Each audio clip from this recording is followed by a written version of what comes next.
Hi, Tony. Hey, so I have to tell you, this is the most incredible crawl space I've ever seen or built or heard of. It's pretty cool. It's one of the things that I'm most proud of in this whole assembly here. So there's many reasons why this is very different. For one thing, if you look up here, you can see the underside of the floor joist has plywood on it, or OSB in this case. And not only does it have plywood, but the seams, all the seams are taped with mastic and sheetrock tape, so they're air sealed and airtight. As the OSB hits the pony wall, the framing here, it's also foam sealed along all the edges. So theoretically, if you fill this up with water in the living room, it would be like a fish tank bottom would hold water, and what holds water stops air. So the purpose of this is to stop air movement from going up to the floor, because typically when you look up at a floor cavity, underneath you just see insulation hanging down, if there's insulation. And insulation does not stop air movement. So typically you get air coming into a crawl space that goes right through the insulation slowly and works its way up through the myriad of cracks and connections and into the living space, bringing in cold air. This space also has, if you look all around the perimeter, it has no foundation vents, which is a new building science technique. There's a lot of resistance against this because we've always had foundation vents and air movement underneath the house, but it's been proven that the building performs much better without the vents. So because the floor is air sealed and the wall is not totally airtight, but air can't move in and out of it, the air in here will stay pretty stable. And in terms of air movement and air humidity and temperature. The temperature will be regulated a lot by the ground temperature, which around here should be around 40 to 45 degrees steady. And what we've done here is we put down a layer of Tyvek, and then we put 6mm plastic over the Tyvek. The purpose of the Tyvek is to protect the 6mm from being punctured for people crawling around and working down here. Because every time this stuff gets a puncture, it's more chance for moisture to come through. And the 6mm is to stop moisture from coming up through the ground and into the space. We did something unusual in that around the entire perimeter of the crawl space, the 6mm is plastic, is sealed around the edges, all around here, around the entire perimeter. Again, to stop moisture from coming up. And then over here, where the 6mm hits the foundation piers, it's sealed with this, it's this tape that's heated up, and it basically bonds to the concrete and bonds to the plastic and seals it around there. So the floor is pretty tight in terms of moisture. And the purpose again is to stop moisture from coming up into the space, which makes an enormous difference in terms of the performance of the building. Another important thing we did here was raise the house up 2.5 feet from its original spot.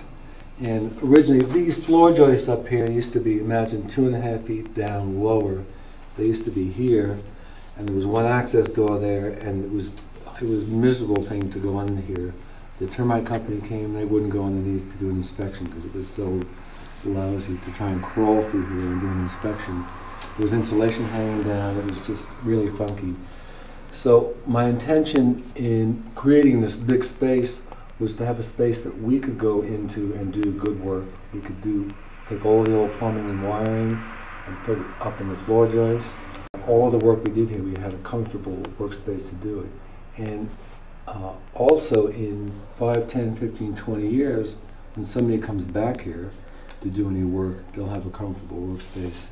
And I'm assuming that if somebody is crawling around on their belly in lousy dirt and insulation and not much room, they're going to want to get out and not do a good job, because I've been there myself. With this space down here, it will always be a pleasure to come and do work. And so I'm assuming that the workers will be happier and the work will be better. And that's part of green to me, is to make something more accessible and have more longevity to it. We reused old pipes. This is old gas pipes we try to reuse. We reused some old copper pipes here, which is pretty much no one does that, you know. The plumbers just go out and buy a new pipe for everything. They don't want to mess with old pipe. So we knew there was termites in lots of parts of the building. We actually tore off the back porch. It was so bad with termites that it wasn't worth salvaging. So we talked about tenting the building, and no one liked that because it was expensive and it's a chemical treatment. So I suggested that we go after termites with boron. And this was all exposed, the outside walls were exposed, and the attic was exposed, and we sprayed it all down with boron solution. So we sprayed this whole underside, everything, and it's pretty non-toxic stuff. These are live, active termites that were all through the back porch. So the back porch was pretty bad, and we just figured we better take it off. It was easier and cheaper to take it off than it would be to repair it. The insulation we used was what's known as dense pack cellulose. Cellulose is wonderful. It's recycled papers, newspapers. It's extremely fireproof, and it's very, very sound deadening. Each one of these holes represents a hole between the floor joists, and it's now ready. They're hollow cavities ready for insulation. So that's a hard ball of cellulose, and then in the hopper, and then it comes out of the hose. As loose cellulose. First the netting was put up, stapled, and then they had these big blowing tubes, and they stick them in these holes and just start to fill up these cavities. The insulation level is at 16, and the insulator uses these to know how deep it is. So he has 2 gauges in here, I think, and he just fills it up to 16. We now have R50. I doubt that there's many buildings around anywhere that have R50 in the roof. But while you're in here blowing cellulose, it doesn't cost hardly any more to go from R30 to R50. Wrap the entire house with this foam. And the significance of that is, it means for the entire perimeter of the house, there is one layer of R5 foam that has no thermal breaks in it. After the foam was up, then we wrapped the house with this Typar, otherwise known as Tyvek, or building paper, or building wrap. And this wrap represents a water barrier.